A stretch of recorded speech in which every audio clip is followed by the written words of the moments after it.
महेश कंधे पर बैग टांगे गांव के पास वाले जंगली रास्ते से गुजर रहा था। उसके हाथ में एक चिट्ठी थी जिसको पढ़ते हुए वो अपने कदमों को आगे बढ़ा रहा था।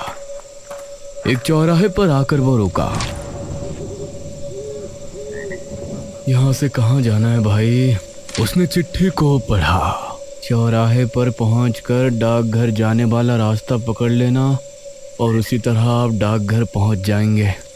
वाह, डाकघर वाले रास्ते पर आगे बढ़ना है, लेकिन डाकघर का रास्ता कौन सा है ये तो लिखा ही नहीं। तभी उसने देखा कि एक रास्ते पर एक बोर्ड लगा है जिस पर डाकघर का रास्ता बताया गया है। शुक्र है भगवान का, वो उसी रास्ते पर आगे बढ़ गया। तकरीबन 15 मिनट चलने के बाद उसे जंगल के बीच एक डाकघर नजर आया। लगता है यही है। डाकघर के बाहर एक आदमी खड़ा हुआ था। क्या आप ही नए डाक बाबू हैं? जी हाँ, सही पहचाना। मेरा नाम महेश है। मेरा यहाँ डाक बाबू के लिए पोस्ट किया गया है। ठीक है साहब, ये डाकघर है और मैं आपका शागिर्द राजू। अब आप अंदर जाइए, मैं सुबह आपका नाश्ता ले आऊँगा। अरे ऐसा कैसे हो सकता है? आप मेरे शागिर्द हैं, ये आपकी ड्यूटी है। आप मेरे साथ नहीं रहेंगे तो कौन रहेगा? वो मुझे पता है साहब, लेकिन मैं रात में यहाँ नहीं रुक सकता। चाहे आप मुझे नौकरी से निकलवा दीजिए। हाँ। ये बात सुनकर महेश को बहुत अजीब लगा। ये कहकर राजू वहां से चला गया। कमाल है, मेरा शागिर्द होने के बावजूद मेरी मर्जी के खिलाफ चला गया। चलो कोई बात नहीं, बुजुर्ग आदमी है, क्या ही बोलूं। ये कहकर वो डाकघर के अंदर चला गया। डाकघर अंदर से काफी पुराना लग रहा था, लेकिन उसमें सफाई अच्छे से हुई थी। एक शेल्फ था जिसमें कई किताबें रखी हुई थी और आसपास लगे शेल्फ में फाइल और चिट्ठियां रखी थी। अरे, ऐसा लगता है कि यहाँ कई दिनों से कोई डाक बाबू नहीं आया है। उसने एक किताब निकाली और बिस्तर पर लेटकर पढ़ने लगा।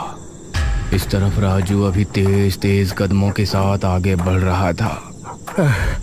मुझे जल्दी से निकल जाना चाहिए, वरना वो आ गया तो राम राम राम राम।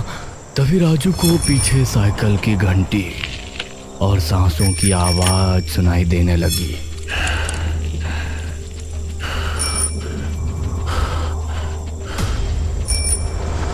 इन आवाजों को सुनकर उसका दिल दहल उठा।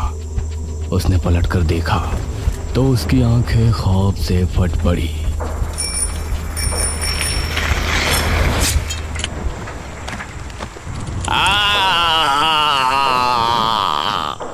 महेश की यहाँ पहली रात थी, इसलिए उसे नींद भी नहीं आ रही थी। करीब 12 बजे अचानक सियारों के रोने की आवाज आई और महेश चौंक गया। उसके हाथ से किताब छूटकर नीचे गिर गई। अरे, ये तो जंगल है, यहाँ तो ऐसी आवाजें आना आम बात है। मुझे इनकी आदत डालनी पड़ेगी। उसने किताब उठाई और फिर से पढ़ने लगा। तभी उसे कुत्तों के भौंकने की आवाज आई। अरे, अब इन्हें क्या हो गया भाई? वो उठा और उसने खिड़की बंद कर दी। फिर वापस आकर पलंग पर लेट गया। उसने किताब का अगला पन्ना पलटा। तभी उसे एक तेज सांस लेने की आवाज सुनाई दी।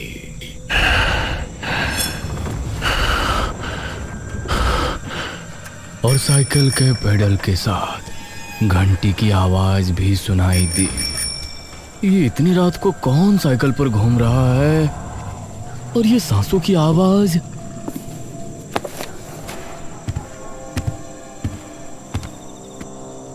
महेश को अब बाहर जाकर देखने की हिम्मत नहीं हुई।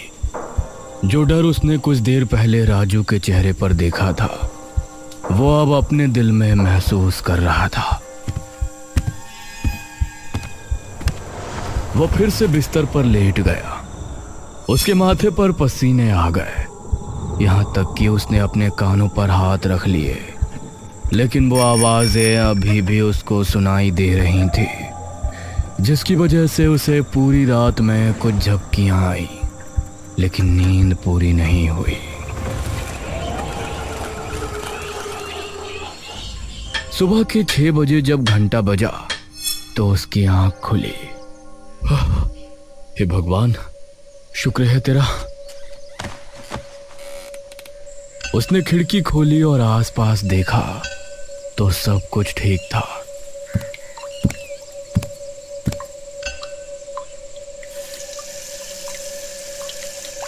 उसने अपना चेहरा धोया और डाकघर से बाहर निकला। इस राजू को अब तो आ जाना चाहिए था। चलो थोड़ा टहल कर देखता हूँ यहाँ आसपास क्या है। लगता है चाय भी किसी दुकान पर पीनी पड़ेगी। महेश टहलने निकल पड़ा। उसने पाया कि जंगल में साफ सुथराई का इंतजाम अच्छा नहीं है। वो टहलते हुए सड़क पर निकल आया और उसे एक चाय की टपरी नजर आई। जी नमस्ते भाई। नमस्ते साहब, इस गांव के तो नहीं लगते, कहाँ से आए हैं? सही पहचाना चाचा, मैं वो डाकघर का नया बाबू हूँ। ये सुनकर वहां मौजूद सभी लोग महेश को घूरने लगे। क्या आप उस डाकघर के बाबू हैं? क्या आप रात को वहां रुके थे? ये सुनकर महेश को अजीब लगा। हाँ, अब वहां पोस्ट हुआ है तो दिन हो या रात मुझे ठहरना तो पड़ेगा। इसमें इतनी हैरानी वाली कौन सी बात है? अरे नहीं नहीं, कुछ नहीं। आपको कोई परेशानी नहीं है तो ठीक है, वरना हमने तो यही देखा है कि जो भी डाक बाबू आता है वो या तो रात को रुकता नहीं, और रुकता है तो अगले दिन भाग जाता है। चाय वाले की बात सुनकर अब महेश को राजू की बात ध्यान आई। कैसे वो भी वहां रुकने को तैयार नहीं था।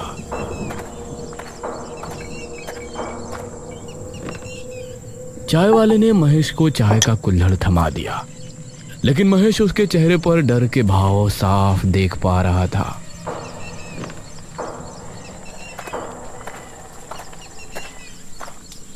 महेश चाय पीकर वापस डाकघर आया तो उसे फोन आया। जी महेश बाबू बोल रहा हूँ। डाक बाबू, मैं गांव का मुखिया बोल रहा हूँ। वो असल में आपका शागिर्द आज आपके पास नहीं आएगा। अरे लेकिन क्यों नहीं आएगा मुखिया जी? मैंने तो अभी नाश्ता तक नहीं किया। अरे वो कोई बात नहीं, हम कुछ दिनों में नया शागिर्द आपको दे देंगे। खाने पीने का इंतजाम आपको मैं करवा दूंगा, बस आप कुछ दिन इंतजार कर लीजिए। बड़ी अजीब बात है, कोई पूरी बात बताता ही नहीं। महेश ने फाइल निकाली और अपना काम करने लगा। दोपहर तक उसने रजिस्टर का काम किया और फिर दोपहर से शाम तक चिट्ठियां बांटने गया।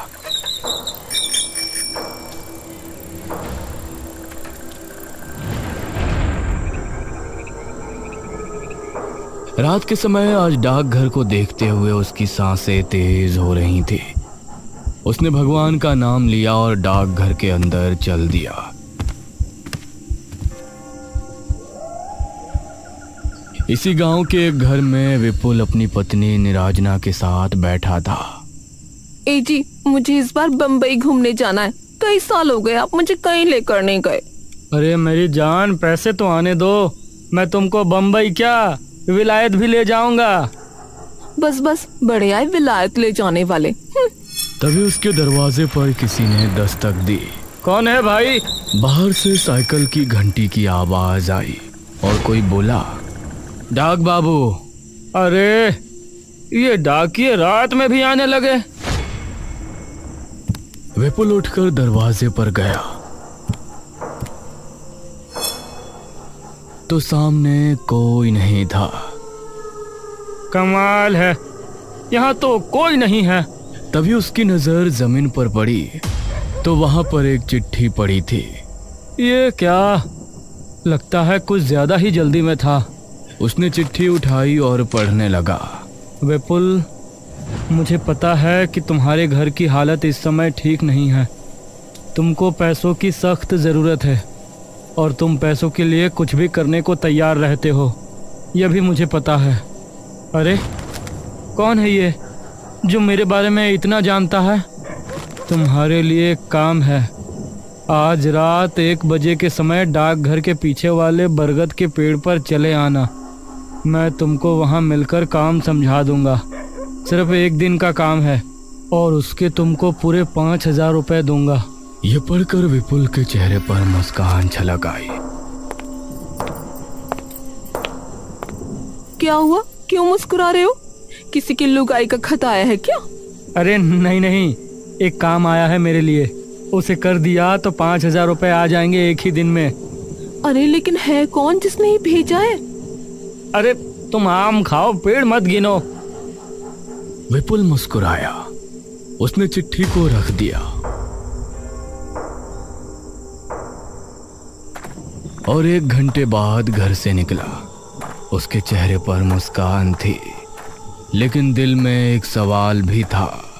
एक ही दिन में 5,000 मिलने वाले हैं तो जरूर कोई बड़ा काम ही होगा।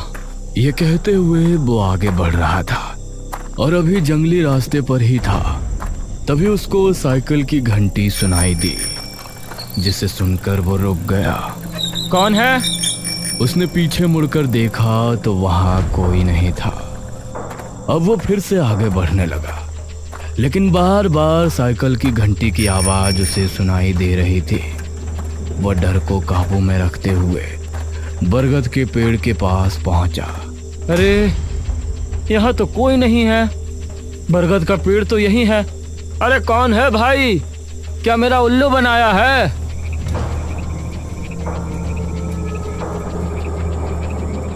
उसने इधर देखा तो आसपास कोई नहीं था। तभी उसने देखा कि कई कुत्ते भौंकते हुए उसकी ही तरफ आ रहे हैं। अरे ये इतने सारे कुत्ते कहाँ से आ गए? वो कुत्तों से डरकर भागा। कुत्ते उसका पीछा करने लगे। काफी देर भागने के बाद अचानक उसे साइकिल की घंटी सुनाई दी और उसके कदम रुक गए। सामने की ओर से एक आकृति उसे अपनी ओर आती नजर आई। इस आकृति से समझ आ रहा था कि कोई शख्स साइकिल पर बैठा उसकी तरफ आ रहा है। कौन है? वह आकृति साफ होती। इससे पहले ही पीछे से आ रहे कुत्ते विपुल पर टूट पड़े और उसकी चीख जंगल में गूंज कर रह गई।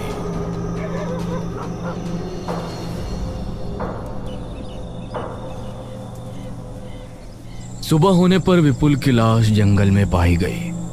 उसकी पत्नी उसकी लाश के पास बैठी रो रही थी। कुछ गांव वालों के साथ मुखिया और महेश भी वहां मौजूद थे। ये विपुल इतनी रात में भला यहाँ क्या करने आया था? इन्हें डाक बाबू कोई चिट्ठी देकर गए थे और ये कह रहे थे कि चिट्ठी लिखने वाले ने यही इन्हें जंगल में बुलाया है। ये सुनकर महेश हैरान रह गया। अरे ये कैसे हो सकता है? मैं तो रात में कहीं कोई चिट्ठी देने नहीं गया। ये सुनकर मुखिया और सभी गांव वाले हैरान रह गए, लेकिन किसी के मुंह से कुछ नहीं निकला। इस घटना को देखकर महेश के मन में कई सवाल उठे, लेकिन जवाब देने वाला कोई नहीं था। वो डाकघर वापस आया और अपने काम में लग गया। अगली रात मुखिया की बेटी नुपुर अपने पतिदेव बलदेव के साथ अपने घर पर बैठी बातें कर रही थी। तभी दरवाजे पर दस्तक हुई। जरा देखो तो जान, कौन है दरवाजे पर? अरे मैं क्यों देखूं? पूरा दिन काम करके थक चुकी हूँ, तुम देखो। अरे इतने बड़े घर में रह रही हो, फिर भी मेरी जरा भी कद्र नहीं है तुमको। अरे वाह, भूल गए, ये बड़ा सा घर तुमको मिला भी है मेरी वजह से। चलो जल्दी से जाओ। उसकी बात सुनकर बलदेव दरवाजे पर पहुंचा तो उससे सामने जमीन पर एक चिट्ठी नजर आई। इतनी रात में भला कौन चिट्ठी देने आया होगा? उसने चिट्ठी को उठाया और पढ़ने लगा। तुम्हारे गुनाहों की सजा तुमको मिलने वाली है। तुमने जिस गुनाह को अंजाम देकर सच छिपा लिया था, अब वो सबके सामने आने वाला है। क्या हुआ जी? आपके चेहरे का रंग कैसे उड़ गया? अरे इस चिट्ठी में लिखा है कि उसने सारी बात नुपुर को बताई। कौन है ये? कहीं से सचमुच कुछ पता तो नहीं? आगे पढ़ता हूँ। मुझे तो बहुत डर लग रहा है। अगर तुम चाहते हो कि तुम्हारा गुनाह अब भी छिपा रहे तो तुम 12 बजे डाकघर के पीछे लगे बरगद के पेड़ पर पहुंच जाओ। मैं वहां तुमको मिलूंगा। बाकी की बातें वहीं होंगी। हमें जाना होगा। ये जो भी है, हमें इसको रोकना ही पड़ेगा।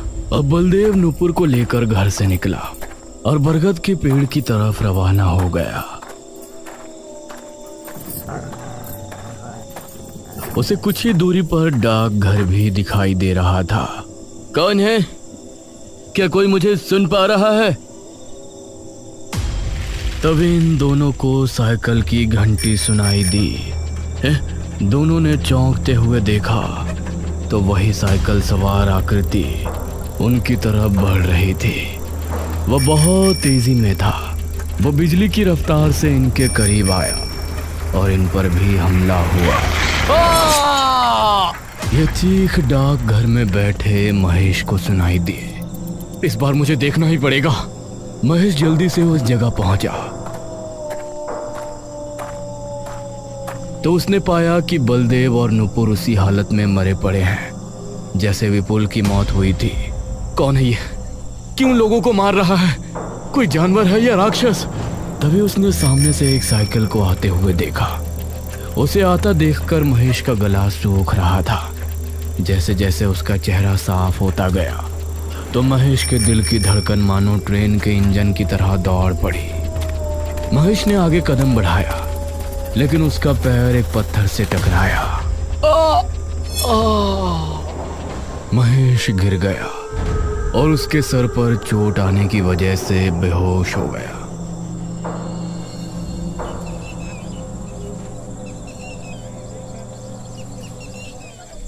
सुबह जब उसकी आंख खुली तो गांव के कुछ लोग और मुखिया भी वहां मौजूद था। मुखिया अपनी बेटी और दामाद की लाश के पास बैठा रो रहा था। आज गांव के लोगों का डर अपनी सीमा के बाहर नजर आ रहा था। ये सब क्या हो रहा है मुखिया जी? अब और 2 मौतें हो गई। मुखिया बस रोए जा रहा था। महेश ने पास ही पड़ी चिट्ठी उठाई जो इन दोनों को मिली थी। उसे पढ़कर महेश का दिमाग घूम गया। कौन हो सकता है जो मेरी जगह लोगों को चिट्ठी देकर यहाँ बुलाता है और उन्हें मार देता है? डाक बाबू, यह डाकघर ठीक नहीं है। आप भी ना जाने कैसे यहाँ टिके हुए हैं, वरना यहाँ जो भी आता है एक दिन में ही डर कर भाग जाता है। सच कहूँ तो मैं भी भागने वाला था, लेकिन मुझे नौकरी की सख्त जरूरत है। वरना रातों को साइकिल की आवाजें, कुत्तों की भौंकने की आवाज और सियारों के गुर्राने की गरज, इन सब से डर तो बहुत लगता है। क्या आपको भी वो आवाजें सुनाई देती हैं? हाँ, आप लोग मुझसे क्या छिपा रहे हैं? जब आप उन आवाजों के बारे में जानते हो तो कुछ और भी जानते ही होंगे। इस पर मुखिया ने जवाब दिया। हमारे गांव में गायत्री नाम की एक विधवा अपने बेटे आर्यन के साथ रहा करती थी। उस समय मैं मेरे घर का निर्माण करवा रहा था। वह वहां मेहनत मजदूरी करती थी। अपने बच्चे को पाला, उसे अच्छी तरह पढ़ाया लिखाया था। आर्यमान ने पढ़ लिख कर अपनी माँ का नाम रोशन किया और इस गांव का पहला डाक बाबू बना। लेकिन ना जाने एक दिन उसके साथ क्या हुआ। उसकी लाश जंगल में बुरी अवस्था में पाई गई, जैसे उसे किसी खूंखार जानवर ने नोच खाया हो। उसकी मौत देखकर उसकी माँ सुध-बुध खो बैठी थी। उसके बाद से जो भी डाक बाबू यहाँ आता है तो उसको साइकिल की घंटी सुनाई देती है और अजीब अजीब डरावने आवाजें आती, और कोई भी डाक बाबू यहाँ एक दिन से ज्यादा नहीं ठहर पाया। यह सुनकर महेश की उत्सुकता और बढ़ गई और उसने तय किया कि आज रात वो पता करके ही रहेगा कि सच्चाई क्या है इस रहस्य साइकिल की घंटी का और कुत्तों के भौंकने का।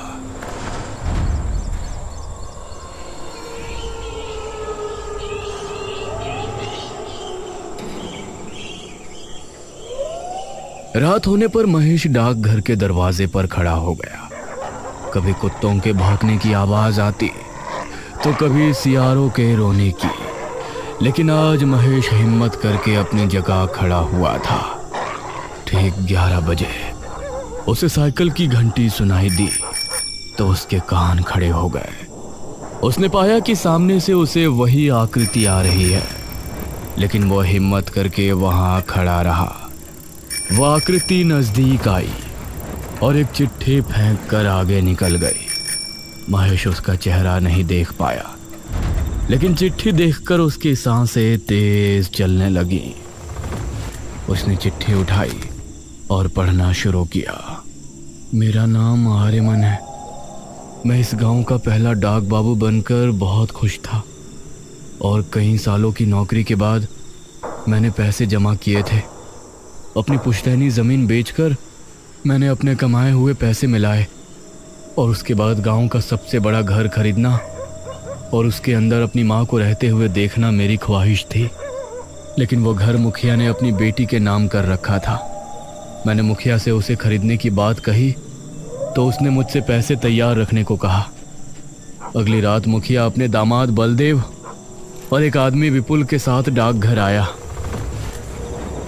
मुखिया जी, मैंने कागजात बनवा लिए हैं, आप इन कागजात पर दस्तखत कर दें, फिर ये पैसे आपके और वो घर मेरा। मुखिया ने पहले पैसों की गिनती विपुल और बलदेव से करवाई। मुखिया जी, अब इन कागजों पर अपने दस्तखत कर दें। क्यों नहीं डाक बाबू? तभी मुखिया ने विपुल को इशारा किया और उसने मेरे सर पर डंडा मारा। वो घर मेरी बेटी के नाम है और वही उसमें रहेगी। यह सब नाटक तो मैंने तेरी जमीन के पैसे और तेरी जमा पूंजी हड़पने के लिए किया था।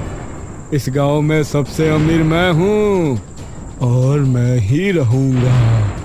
मुखिया और उन गांव वालों ने मिलकर मुझे बरगद के पेड़ के नीचे फिकवा दिया। इसलिए जब भी कोई डाक बाबू आता है तो मैं उसे अपनी कहानी सुनाने की कोशिश करता, क्योंकि मैं चाहता था कि मुखिया की और मेरे खून की हकीकत सबके सामने आए। यह खत पढ़कर महेश को मुखिया पर बहुत गुस्सा आया।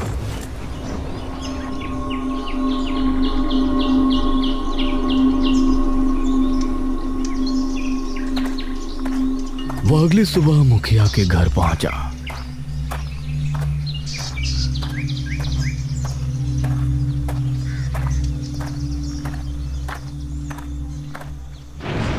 मुखिया जी, आपने जो आर्यमान के साथ किया था उसकी आत्मा ने मुझे सब बता दिया है। अरे ये क्या बकवास कर रहे हो तुम? अगर अपनी भलाई चाहते हो तो आज रात डाकघर आ जाना। मैंने एक तांत्रिक को बुलाया है। वो तांत्रिक आर्यमन की आत्मा को कैद करके ले जाएगा और फिर इस गांव से उस आत्मा का खतरा हमेशा के लिए खत्म हो जाएगा। मुझे भी उससे तभी छुटकारा मिलेगा। यह सुनकर मुखिया के चेहरे पर मुस्कान छलक आई। ये हुई ना बात। मुखिया बहुत खुश हुआ।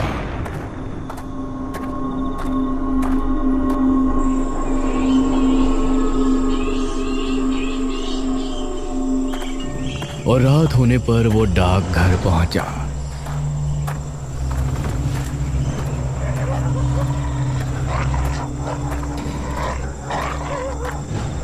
अरे महेश, तुम तो किसी तांत्रिक को बुलाने वाले थे ना?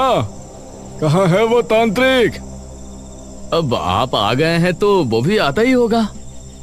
उसके इतना कहते ही साइकिल की घंटी की आवाज सुनाई दी। मुखिया के चेहरे का रंग उड़ गया। दोनों को सामने से आकृति नजर आई और कुछ ही दूरी पर आकर वो रुक गई। ये क्या है? तूने मुझे मारकर अच्छा नहीं किया मुखिया। अब मैं तुझे जिंदा नहीं छोड़ूंगा। अरे ये क्या है महेश? उसकी आत्मा हमारे सामने है। अरे जल्दी से तांत्रिक को बुलाकर इसे कैद कराओ। क्या तुम भी इससे मिल गए हो? अगर किसी को भी बताया कि इसे मैं नहीं मारा था तो मैं तुमको भी जिंदा नहीं छोड़ूंगा। हाँ। उसी समय वहां छिपा कोतवाल सामने आया। मुखिया जी, मैंने सब कुछ सुन लिया है। अब अपने आप को कानून के हवाले कर दो। कोतवाल को देखकर मुखिया हैरान रह गया और भागने लगा। तभी आर्यमन की आत्मा ने उसे हवा में उठाया अरे! और उसे बहुत ऊपर से ले जाकर छोड़ दिया।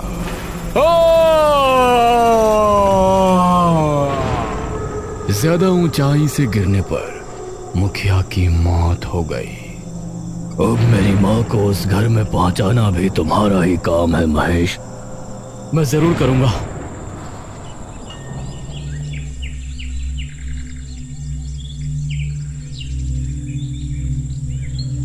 मुखिया की जुल्मी कहानी गांव के सामने आई। अब महेश के बयानों को लेने के बाद कोतवाल के जरिए आर्यमन की मां को उस बड़े से घर में रहने की इजाजत मिल गई। उसे अपने बेटे की मौत का गम था, लेकिन उसका सपना पूरा होने की खुशी भी थी। उसके बाद महेश अच्छे से अपने काम में लग गया। अब रात के समय जब भी उसको साइकिल की आवाज सुनाई देती तो वो डरता नहीं, बल्कि समझ जाता कि आर्यमन उसे अपने अंदाज में धन्यवाद कह रहा है, क्योंकि उसी की वजह से उसकी माँ आज बिल्कुल सही जगह अपने घर पर है।